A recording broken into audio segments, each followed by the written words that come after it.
तो दोस्तों अब तक की वीडियो में आपने समझा किस तरीके से थ्री सेक्टर मॉडल में जीडीपी का डिटर्मिनेशन होता है। देखिए, जब गवर्नमेंट आती है यानी कि थ्री सेक्टर में गवर्नमेंट आती है तो गवर्नमेंट एक बहुत ही इंपॉर्टेंट रोल प्ले करती है जो कि जीडीपी के लेवल को इफेक्टेड करती है।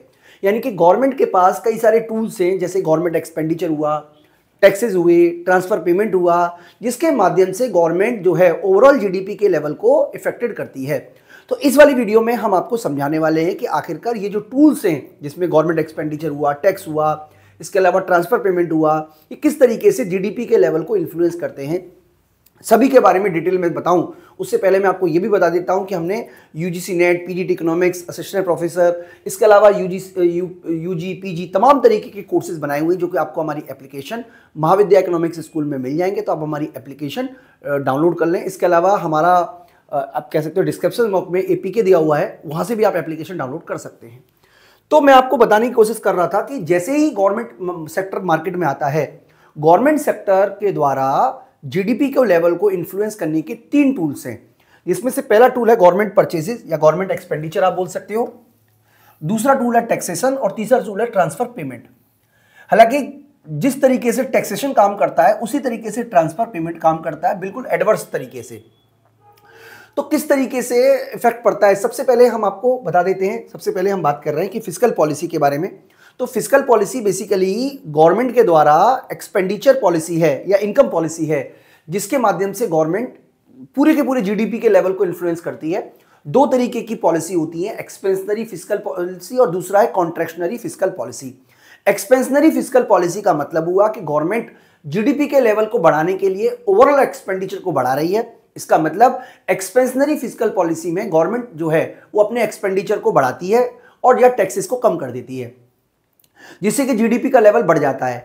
इस तरीके की पॉलिसी का यूज तब करती है गवर्नमेंट जब मार्केट में रिसेशन चल रहा हो, क्योंकि अगर इन्फ्लेशन के केस में गवर्नमेंट ज्यादा खर्चा करेगी तो कीमतें बढ़ जाएंगी, जिसको आप बोलते हो इन्फ्लेशन। दूसरा, अगर कॉन्ट्रैक्शनरी फिस्कल पॉलिसी की बात करें तो कॉन्ट्रैक्शनरी फिस्कल पॉलिसी का मतलब हुआ कि गवर्नमेंट जो है वो गवर्नमेंट एक्सपेंडिचर को कम करेगी।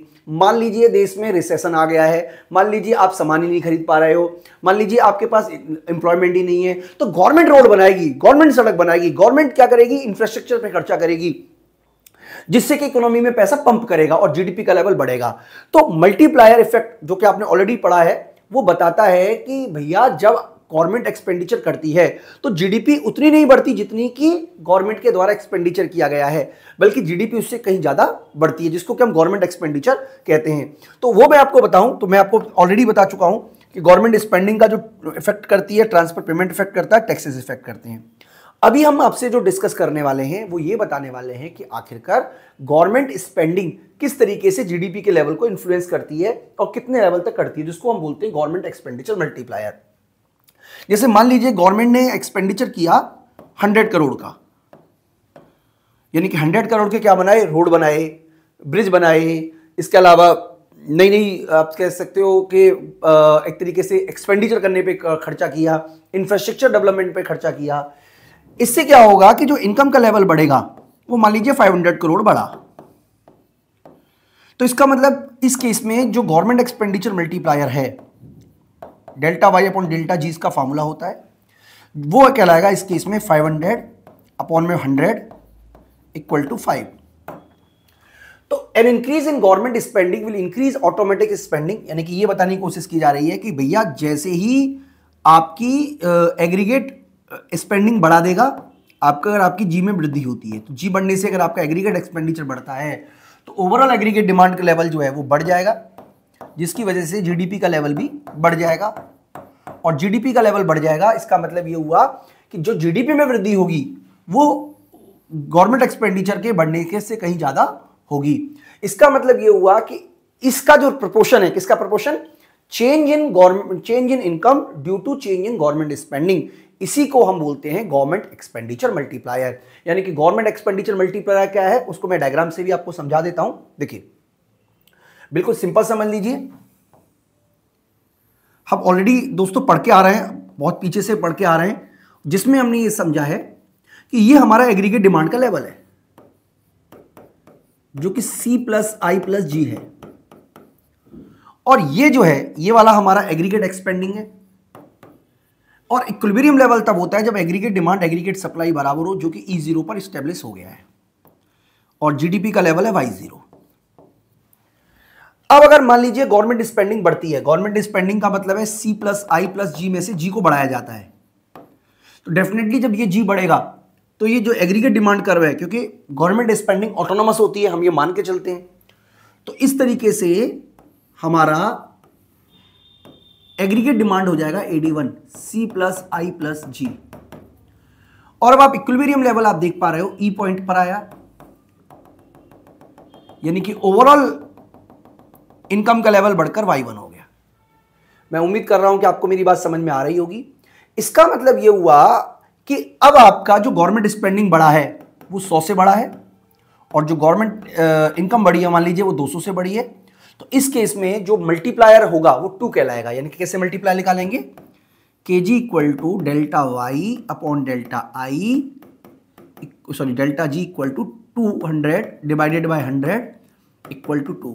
तो आप सिंपल समझ लीजिए कि जिस भी इकोनॉमी में गवर्नमेंट अपना स्पेंडिंग बढ़ाती है, उतना स्पेंडिंग बढ़ाने की वजह से ओवरऑल एग्रीगेट स्पेंडिंग जो है वो बहुत ज्यादा, मतलब ओवरऑल जीडीपी का लेवल कई गुना ज्यादा बढ़ता है। क्योंकि मान लीजिए जब रोड बना, तो रोड बनाने से कुछ लोगों को इनकम होगी, जो खास तौर पे उन लोगों को जो डायरेक्टली रोड बनाने में जुड़े हुए हैं, जैसे बिल्डर हो गया, जैसे मशीन वाला हो गया, जैसे ट्रैक्टर वाला हो गया या ट्रक वाला हो गया, जैसे मजदूर हो गए। लेकिन ये लोग सारे जब पैसे कमा लेंगे तो वो सारे के सारे जाके पैसे को खर्च करेंगे, हर व्यक्ति तो सेव करेगा नहीं। इसका मतलब कितना खर्चा करेंगे वो डिपेंड करता है मार्जिनल प्रोपेंसिटी टू कंज्यूम पर, एमपीसी पर। मान लीजिए हमने माना कि 0.8 एमपीसी है, इसका मतलब जब हर व्यक्ति अपनी इनकम का 80% खर्चा कर देगा तो किसी और व्यक्ति की इनकम बढ़ेगी। भाई इकोनॉमी में अल्टीमेटली पैसा आएगा, जब अल्टीमेटली पैसा आएगा तो जो जीडीपी का लेवल है वो बढ़ेगा। अब हम अगर बात करें गवर्नमेंट एक्सपेंडिचर के फार्मूले की, तो देखिए 2 तरीके के टैक्सेस हम एज्यूम करके चल रहे हैं। एक होता है हमारा लमसम टैक्स, लमसम टैक्स। तो लमसम टैक्स के कंडीशन में जो हमारा गवर्नमेंट एक्सपेंडिचर मल्टीप्लायर होता है उसका फार्मूला ये वाला बनता है 1/1 माइनस सी। और एक होता है हमारा, यहां मैं आपको बता देता हूं, proportional tax. Proportional tax, proportional tax के केस में फार्मूला बनता है हमारा ये वाला 1/1 माइनस सी 1 माइनस टी। तो किस तरीके से ये फार्मूला डेरिवेट होता है और इसका इंप्लीकेशन क्या है वो मैं आपको इस वीडियो के माध्यम से आपको समझाने वाला हूं। तो सबसे पहले हम ये मान के चल रहे हैं कि आखिरकार लमसम टैक्स क्या होता है। देखिए टैक्स को हमने, लमसम का मतलब है TA, ये बार हो गया, मान लीजिए 50 है, तो इसका मतलब ये हुआ कि आपकी इनकम जितनी भी हो आपको 50 रुपए का ही टैक्स देना पड़ेगा। यानी कि इस केस में इनकम के बढ़ने या घटने से टैक्स के अमाउंट पर कोई तरीके का असर नहीं पड़ता, इसको बोलते हैं लमसम टैक्स। और प्रोपोर्शनल टैक्स को हम इस तरीके से लिखते हैं TY। TY का मतलब है 0.2Y। इसका मतलब ये हुआ कि आपकी इनकम अगर 0 है तो आपको कोई भी टैक्स नहीं देना नहीं पड़ेगा, और जैसे जैसे इनकम बढ़ती है वैसे वैसे टैक्स के अमाउंट में भी वृद्धि देखने को मिलेगी। यानी कि अगर 100 है तो 20 रुपये का टैक्स लगेगा, 400 है तो आपको 80 रुपीज का टैक्स लगेगा, यानी कि 0.2 टैक्स की वैल्यू है। तो अगर टैक्स इस तरीके से दिया हो तो इसका मतलब है प्रोपोर्शनल टैक्स है, इस तरीके से दिया हो तो लमसम टैक्स है। कई बार टैक्स इस तरीके से भी लिखा जाता है, इस तरीके से, इस तरीके से भी टैक्स की वैल्यू आ जाती है। तो इस केस में लमसम टैक्स और प्रोपोर्शनल टैक्स है। अगर इस तरीके का दिया है तो भी आपका यही वाला फार्मूला लगेगा जो कि हमने यहां पे बताया हुआ है। इसका मतलब टैक्स चाहे लमसम हो चाहे प्रोपोर्शनल हो, आपको यही वाला फार्मूला लगेगा। अगर सिर्फ लमसम है, सॉरी, अगर सिर्फ लमसम है तो ये वाला लगेगा, और लमसम प्लस प्रोपोर्शनल है या सिर्फ प्रोपोर्शनल है तो आपको ये वाला टैक्स का फार्मूला लगेगा। कैसे डेरिवेट होता है वो मैं आपको समझाने वाला हूं इस वीडियो के माध्यम से। देखिए बहुत सिंपल तरीके से समझ लेते हैं। हम ऑलरेडी जानते हैं कि y जो होता है वो C plus I plus G का सम होता है, और हम ये भी पढ़ चुके हैं कि जो C होता है वो होता है C बार प्लस CYD। और YD का मतलब क्या है? YD का मतलब है इनकम में से आपने टैक्स को माइनस कर दिया और जो ट्रांसफर पेमेंट है उसको प्लस कर दिया। इसको बोलते हैं डिस्पोजेबल इनकम। YD का मतलब डिस्पोजेबल इनकम।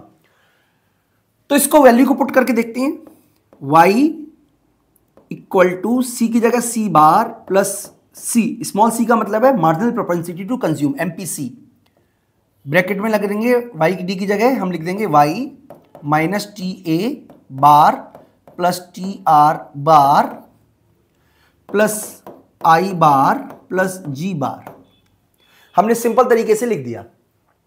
अब हम ब्रैकेट को ओपन करते हैं तो हम ऐसे लिख सकते हैं कि C bar plus C Y minus C T A bar plus C T R bar plus I bar plus G bar. अब इसको अगर हम इस तरफ ले जाएं, इस वाले को अगर हम इस तरफ ले जाएं तो हम ये भी लिख सकते हैं कि y minus C Y equal to C bar minus C T A bar plus C T R bar plus I bar plus G bar. इसका मतलब ये सारे के सारे जिन पे भी बार लगा हुआ है ऑटोनोमस है। तो इसमें से y कॉमन ले लेंगे तो y बचेगा 1 माइनस सी इक्वल टू सारा का सारा वही आएगा C bar minus C T A bar plus C T R bar plus I bar plus G bar. अब इसको हम इस तरफ ले जा रहे हैं यानी कि y equal to 1/1 minus C, और यहां पे लिखेंगे C bar minus C T Y sorry C T A bar plus C T R bar plus G bar plus I bar. ये हमने लिख दिया। अब क्योंकि हम केवल और केवल डेल्टा जी में परिवर्तन का असर इसमें जानने की कोशिश कर रहे हैं तो हम इसको ऐसे लिख सकते हो कि delta y equal to 1/1 minus C into delta g. यानी कि आप इसको ऐसे भी लिख सकते हो कि delta Y upon delta ji equal to 1/1 minus C. तो यहां पे सी का मतलब एमपीसी है तो आप ऐसे भी लिख सकते हो, या आप ऐसे भी लिख सकते हो, आप जो चाहे वैसे लिखो, लेकिन अल्टीमेटली आपका फार्मूला इसी तरीके से लिख लेगा। खासतौर पे तब जब आप निकाल रहे हो एक तरीके से गवर्नमेंट एक्सपेंडिचर मल्टीप्लायर, और ये गवर्नमेंट एक्सपेंडिचर मल्टीप्लायर जो है वो हमने डेरिवेट किया लमसम के केस पे। तो अगर आपको मान लीजिए इस तरीके का कोई न्यूमेरिकल आ जाता है जिसमें आपसे पूछा जाता है कि डेल्टा जी के 50 करोड़ बढ़ने से जीडीपी के लेवल कितना बढ़ेगा, तो सबसे पहला काम आपका ये चेक करना है कि भैया वो जो टैक्स है वो लमसम है या प्रोपोर्शनल है।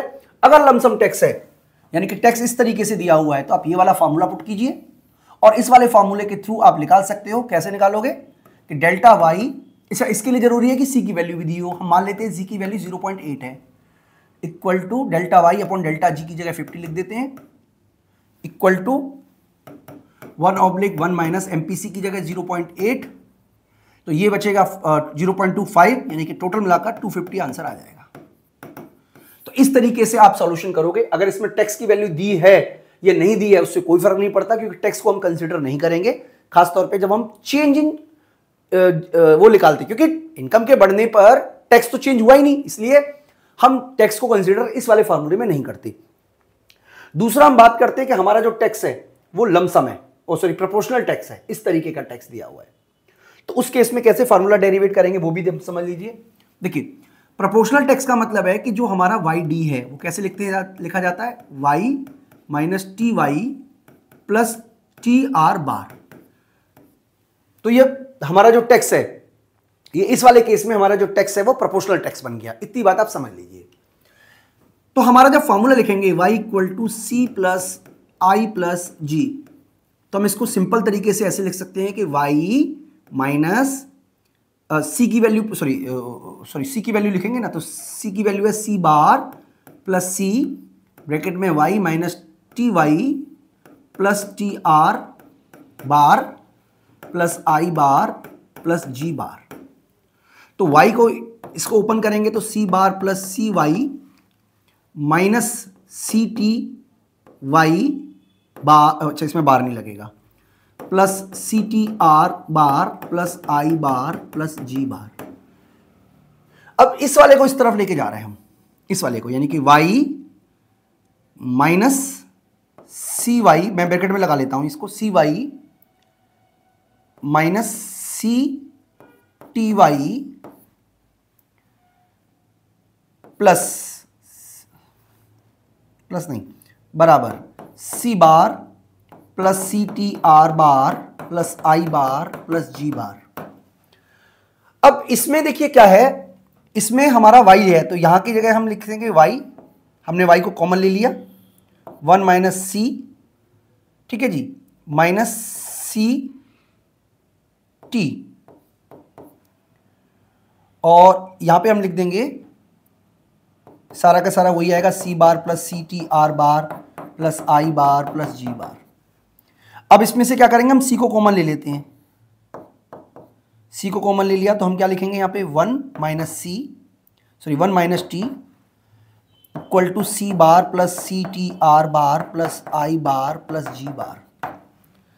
अब इसको हम यहाँ पे लिख लेते हैं, तो हम लिखेंगे y equal to 1/1 minus C 1 minus T, ठीक है, into C bar plus C T R bar plus I bar plus G bar. और क्योंकि आपको केवल जी में परिवर्तन का असर डेल्टा वाई में लगाना है, तो हम क्या करते हैं, केवल ये वाला फॉर्मूला लिखेंगे।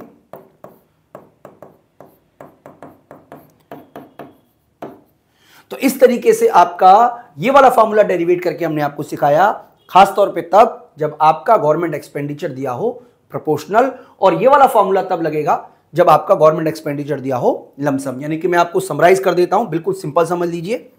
देखिए, सबसे पहली बात आपको याद रखनी है कि जब आप गवर्नमेंट एक्सपेंडिचर बढ़ाते हो तो जीडीपी का लेवल बढ़ेगा, जितने टाइम बढ़ेगा उतना ही कहलाएगा गवर्नमेंट एक्सपेंडिचर मल्टीप्लायर। और ये गवर्नमेंट एक्सपेंडिचर मल्टीप्लायर निकालने का फॉर्मूला है 1/1 माइनस सी या 1/1 माइनस सी 1 माइनस टी। ये तब होता है जब टैक्स इस तरीके से दिया हो, यानी कि इसको बोलते हैं लमसम टैक्स, और इसको बोलते हैं प्रोपोर्शनल टैक्स। ऐसा तब करेंगे जब हमारा जो टैक्स है वो इस तरीके से दिया हो। यानी कि अगर टैक्स हमारे को इस तरीके से दिया हो तो ये हमारा प्रोपोर्शनल टैक्स है, लमसम टैक्स इस तरीके से दिया होता है। और डायग्राम की अगर हम बात करें तो डायग्राम में हमें यह समझना है कि इक्विलिब्रियम लेवल तब होता है जब एग्रीगेट एक्सपेंडिचर एग्रीगेट डिमांड के बराबर हो, सॉरी इनकम वाई एडी के बराबर हो। इक्विलिब्रियम लेवल E0 है, जीडीपी का लेवल Y0 है।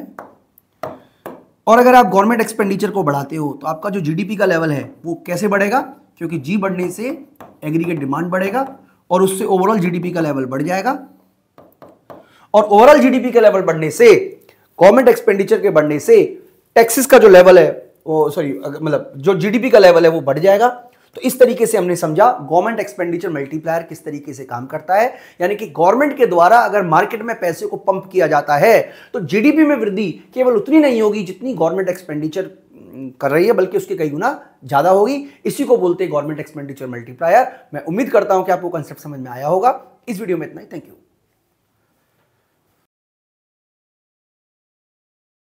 तो दोस्तों, गवर्नमेंट एक्सपेंडिचर मल्टीप्लायर समझने के बाद अब हम आपको समझाते हैं टैक्स मल्टीप्लायर के बारे में। तो गवर्नमेंट एक्सपेंडिचर मल्टीप्लायर और टैक्स मल्टीप्लायर में बेसिकली फर्क होता है। मतलब मैं ये कहना चाह रहा हूं कि अगर हम गवर्नमेंट एक्सपेंडिचर को बढ़ाते हैं तो जीडीपी के लेवल में वृद्धि देखने को मिलती है, इंक्रीमेंट देखने को मिलता है, और टैक्स को बढ़ाते हैं तो जीडीपी के लेवल में कमी देखने को मिलती है। लेकिन आप ये मत सोचिएगा कि जिस तरीके से गवर्नमेंट एक्सपेंडिचर काम करता है उसी तरीके से टैक्स काम करता है। इसकी वजह को मैं आपको यहां समझा देता हूं। देखिए, जब हम गवर्नमेंट एक्सपेंडिचर का फॉर्मूला बनाते हैं तो हमारा फॉर्मूला होता है y equal to C plus I plus G. यानी कि जी के बढ़ने से गवर्नमेंट एक्सपेंडिचर डायरेक्टली बढ़ जाएगा, लेकिन टैक्स ऐसा काम नहीं करती। टैक्स कैसे काम करती है, y, जैसे मैं आपको यहां पे बता देता हूं कि y equal to C plus I plus G. अब c जो है वो इस तरीके से यूज होता है, c bar plus C Y minus T Y या टी जो भी लिखना चाहे प्लस टी आर बार, यानी कि plus I bar plus G bar. इसका मतलब यह हुआ कि अगर टैक्स को बढ़ाया जाता है, इस वाले को बढ़ाया जाता है, यानी कि टैक्स में जो चेंज आता है, टैक्स के बढ़ने से हमारा कंजम्पशन का लेवल गिर जाता है। और कंजम्पशन का लेवल कितना गिरेगा ये डिपेंड करता है मार्जिनल प्रोपेंसिटी टू कंज्यूम पर, क्योंकि हमारी मार्जिनल प्रोपेंसिटी टू कंज्यूम से मल्टीप्लाई हो जाता है टैक्स की वैल्यू, और कंजम्पशन के गिरने से फिर एग्रीगेट डिमांड का लेवल गिरता है, गिरता है, और एग्रीगेट डिमांड के लेवल गिरने से जीडीपी का लेवल गिरता है। तो दोस्तों, बस मैं आपको यह बताना चाह रहा हूं कि टैक्स के इंक्रीज होने से जीडीपी का लेवल गिरेगा, लेकिन ये नॉन प्रोपोर्शनल होगा। इसका मतलब हमारी एमपीसी से ये पहले मल्टीप्लाई होगा और उसका असर पड़ेगा फिर जीडीपी के ऊपर। ये मुझे आपको बेसिकली समझाना है। यानी कि आपको समझना है कि जो टैक्स मल्टीप्लायर है, it is the ratio of change in government expenditure, sorry change in tax, change in GDP due to change in taxation. यानी कि अगर मान लीजिए टैक्स को हम बढ़ाते हैं 100 करोड़ से और जीडीपी में कमी देखने को मिलती है मान लीजिए 200 करोड़ की से, तो इसका मतलब है कि जो टैक्स मल्टीप्लायर होगा इट विल बी 200 माइनस में अपॉन 100, यानी कि आंसर आएगा -2। तो किस तरीके से काम करता है वो मैंने आपको समझा दिया है कि जो हमारा टैक्स होता है, हम यहां पे लमसम टैक्स ले रहे हैं, are cut then disposable income rises, यानी कि जैसे टैक्स को कट किया जाता है, टैक्स में कमी की जाती है, हमारी जो डिस्पोजेबल इनकम है वो बढ़ जाएगी। और डिस्पोजेबल इनकम बढ़ने से हमारा जो कंजम्पशन है वो बढ़ेगा, और कंजम्पशन बढ़ने से जो एग्रीगेट डिमांड का लेवल है वो बढ़ेगा, और एग्रीगेट डिमांड लेवल बढ़ने से जीडीपी का लेवल बढ़ जाएगा। इस तरीके से पूरा का पूरा प्रोसेस काम करता है। यानी कि गवर्नमेंट एक्सपेंडिचर जहां पर डायरेक्ट असर डालता है जी के बढ़ने से, डायरेक्ट एग्रीगेट डिमांड बढ़ती है और उससे जीडीपी बढ़ती है। यानी कि उल्टा तो है ही, साथ में इस तरीके का ये रिलेशन जो है वो एक तरीके से डायरेक्ट रिलेशन ना होकर इनडायरेक्ट रिलेशन है, ये भी आपको याद रखना है। डायग्राम के थ्रू मैं आपको समझा देता हूं कि आखिरकार टैक्स में कमी किस तरीके से जीडीपी के लेवल को इन्फ्लुएंस करती है, फिर मैं आपको इक्वेशन भी डेरिवेट करके दिखा दूंगा। ये मान लीजिए हमारा है जीडीपी का लेवल जो कि y है, एग्रीगेट डिमांड का लेवल है,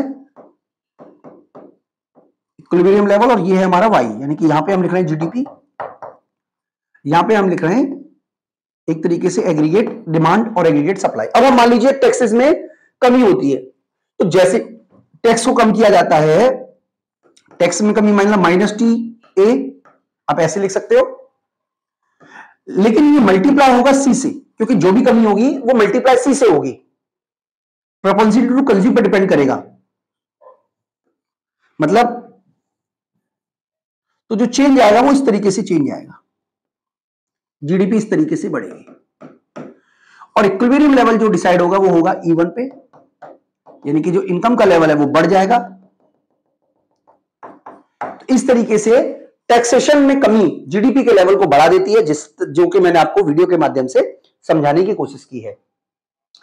इक्वेशन की बात करें कि आखिरकार इक्वेशन किस तरीके से डेरिवेट होती है, तो वो भी आप समझ लीजिए। देखिए, सबसे पहले मैं मान के चल रहा है कि लमसम टैक्स है। मैं ऑलरेडी आपको वीडियो के माध्यम से समझा चुका हूं कि लमसम टैक्स का मतलब है कि TA के फॉर्म में दिया हुआ है, यानी कि टैक्स जो है वो 50 दिया हुआ है। अब आपको फॉर्मूला निकालना है कि आखिरकार फॉर्मूला क्या है टैक्स मल्टीप्लायर का। तो किस तरीके से निकालेंगे, हम लिखेंगे इस तरीके से कि y = C + I + G, और y की जगह हम ऐसे लिख सकते हैं कि C bar plus C bracket में y minus TA bar plus TR bar plus I bar plus G बार, ये हमने लिख दिया। अब हम ऐसे लिखेंगे y = C bar plus CY minus CTA bar plus CTR bar plus I bar plus G बार। अब क्योंकि ये लमसम टैक्स है, अब हम लमसम टैक्स है तो इसका मतलब जितने भी ऑटोनोमस है उनको अलग कर लेते हैं, यानी कि y को इस तरफ ले आएंगे -CY = C bar minus CTA bar plus CTR bar plus I bar plus G बार। और इसमें से हम क्या करते हैं, इन सबको कांस्टेंट मान लेते हैं, इन सबको, क्योंकि हम बेसिकली इसका असर पता कर रहे हैं, तो ये सारे को हम कांस्टेंट ही है हमारे। यानी कि हम ये लिख सकते हैं कि y ब्रैकेट में 1 - C = चलिए लिख देते हैं यहां पे C bar minus CTA bar plus CTR bar plus I bar plus G बार। हम ये फॉर्मूले को डेरिवेट करना सिखा रहे हैं आपको। तो y = 1/1 - C इंटू C बार माइनस CTA बार प्लस, अब चलिए मैं वो वाला बात बताना आपको वही बता देता हूं। हाँ चलिए लिख लेते हैं, कोई बात नहीं।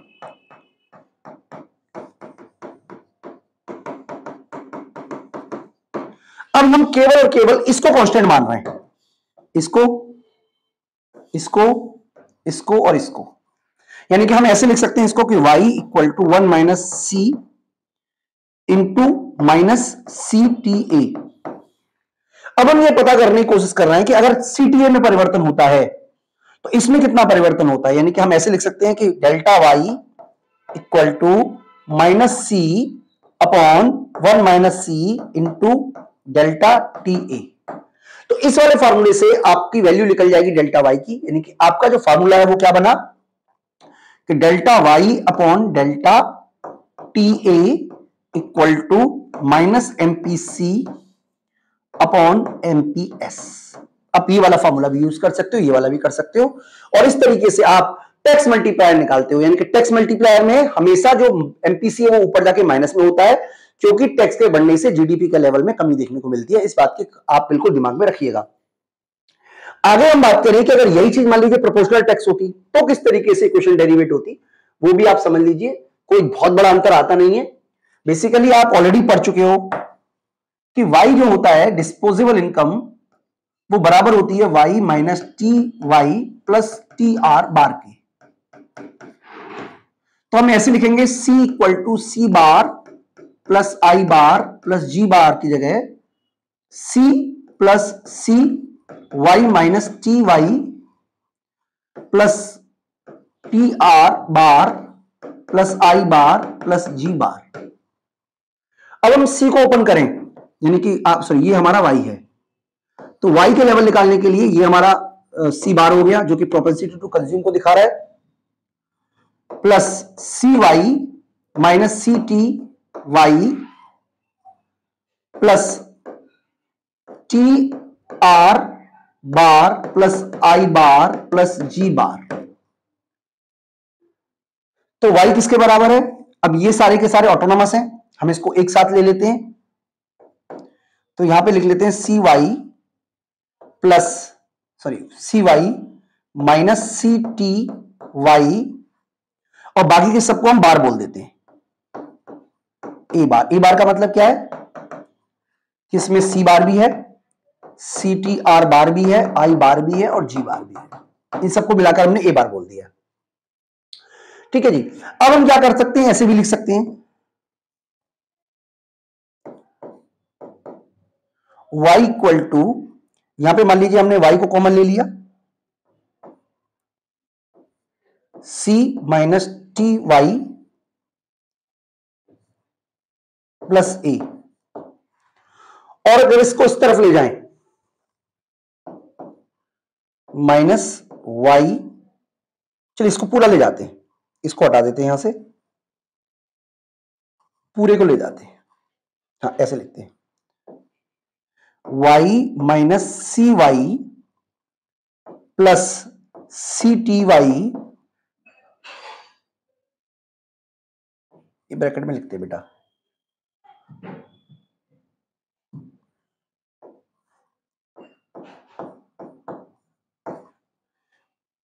Equal to A bar. तो इसमें से y जब कॉमन लेंगे तो क्या बचेगा, 1 माइनस सी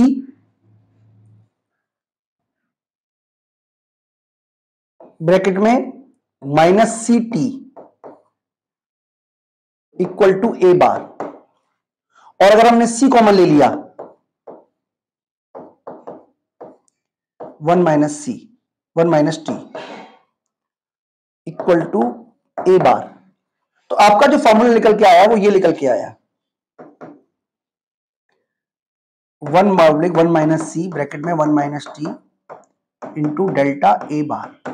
अब हमें क्या करना है, केवल टैक्स में परिवर्तन के बारे में पता करना है। तो यहां पे हम ऐसे भी लिख सकते हैं कि y equal to 1/1 minus C 1 minus t into में डेल्टा टैक्स। तो इसका मतलब ये हुआ कि टैक्स में जो परिवर्तन हुआ है उसकी वजह से जीडीपी में कितना परिवर्तन हुआ वो इस वाले फार्मूले से पता चलेगा। तो कंक्लूजन निकाल लेते हैं दोस्तों। इसकी कंक्लूजन ये है कि delta Y upon delta t ये बताता है हमारा टैक्स मल्टीप्लायर को, और इसका जो फार्मूला होता है वो होता है 1/, sorry minus C oblique 1 minus C, या माइनस सी ऑब्लिक 1 माइनस सी 1 माइनस टी। और ये लगता है तब जब लमसम टैक्स हो, और ये यूज होता है तब जब प्रोपोर्शनल टैक्स हो। यानी कि ये तब होता है जब आपका टैक्स इस तरीके से दिया हो, और ये तब लगता है जब आपका टैक्स इस तरीके से दिया हो।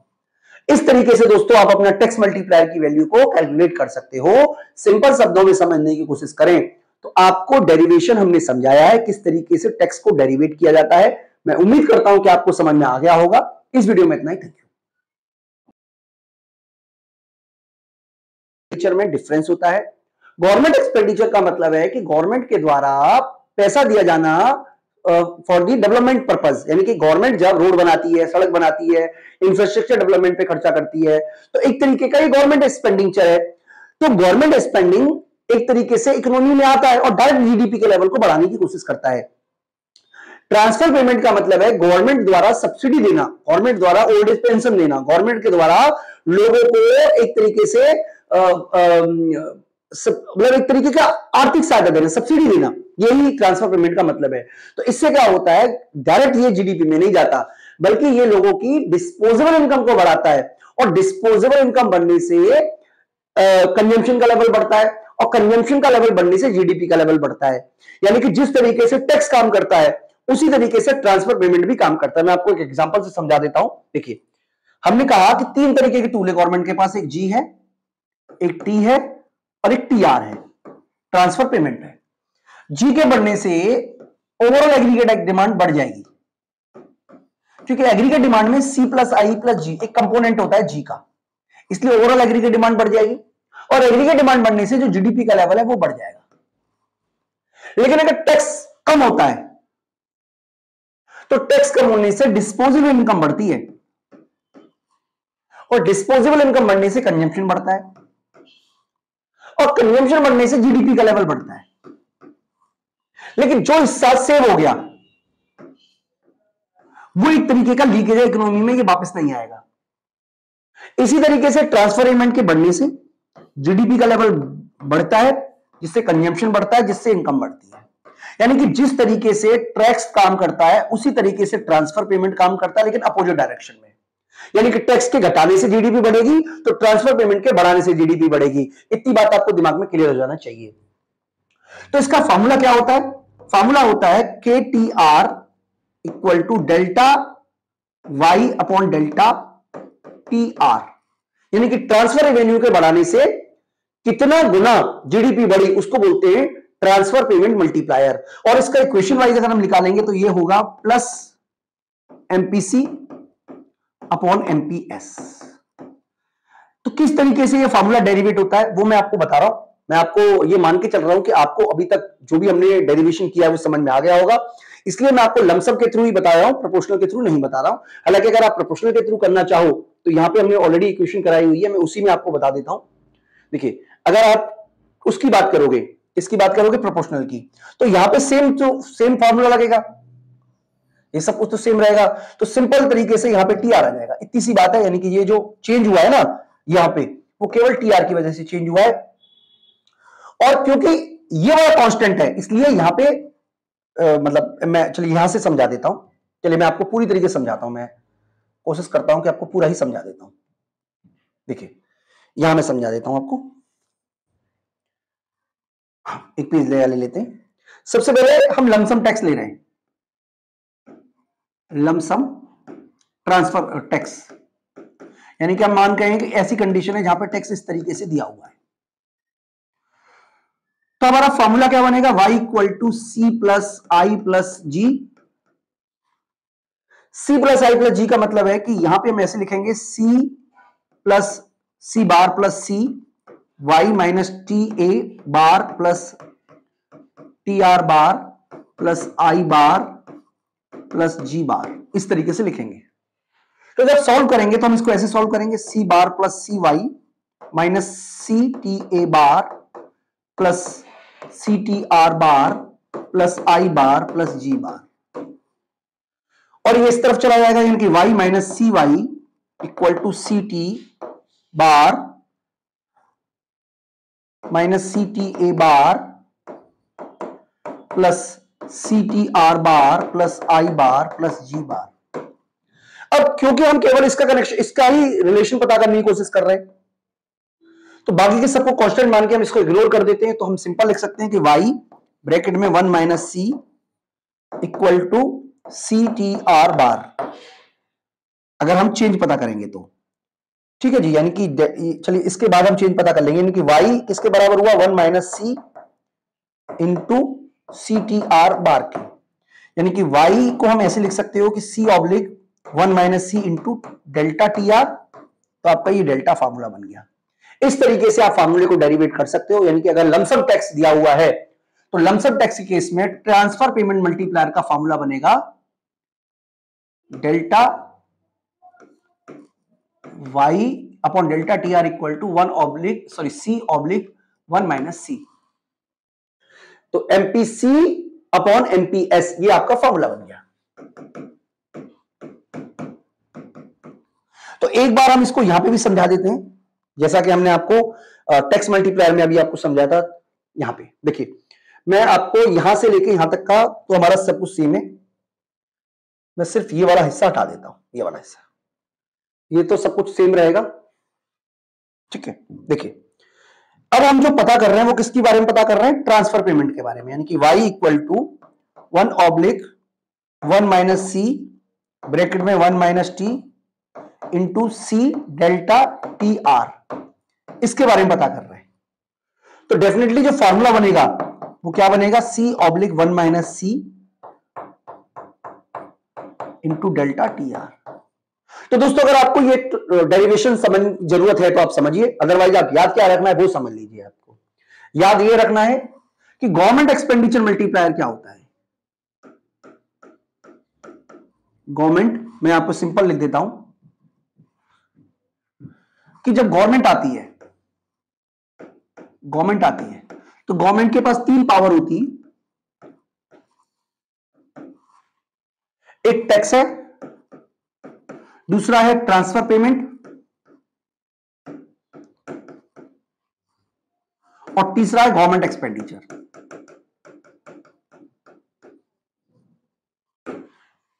तो जब गवर्नमेंट टैक्स लगाती है तो टैक्स लगाने से क्या होगा, आपका जो फॉर्मूला बनेगा वो ये बनेगा delta Y upon delta t equal to k t. और अगर आपको के टी का फॉर्मूला निकालना है तो आपका फॉर्मूला बनेगा 1 ऑब्लिक 1 माइनस सी। ट्रांसफर पेमेंट में आपका फॉर्मूला है डेल्टा वाई, सॉरी ये तो गवर्नमेंट एक्सपेंडिचर का बता दिया आपको, ये बनेगा सी, वो भी माइनस में। ट्रांसफर पेमेंट में आपका फॉर्मूला बनेगा delta T R equal to k t r, और के टी आर निकालने का फॉर्मूला है सी अपॉन 1 माइनस सी। और अगर आपको गवर्नमेंट एक्सपेंडिचर निकालना है तो आपका फॉर्मूला है के जी, और ये निकलता है हमारा 1 ऑब्लिक 1 माइनस सी से। अगर ये तब है जब आपका लमसम टैक्स हो, लमसम टैक्स हो। अगर प्रोपोर्शनल टैक्स दिया हुआ है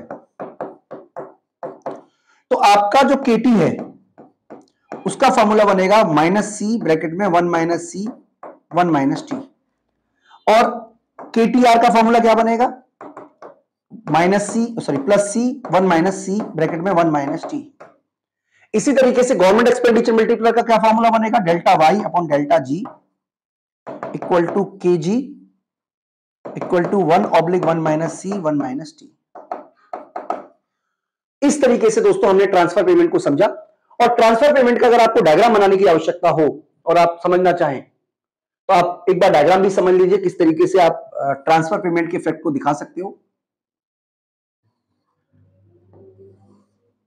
ये हमारा है एग्रीगेट डिमांड, ये हमारा वाई का लेवल है,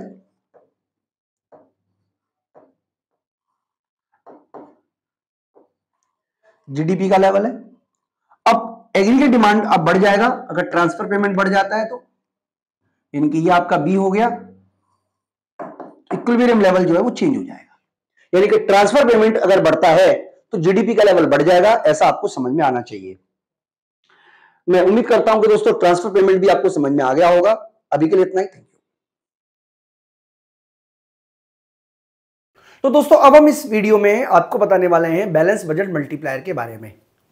तो देखिए, बैलेंस बजट का मतलब होता है, अगर हम ट्रांसफर पेमेंट को कंसीडर ना करें तो हम कहेंगे कि जब डेल्टा जी और डेल्टा टी बराबर बराबर है,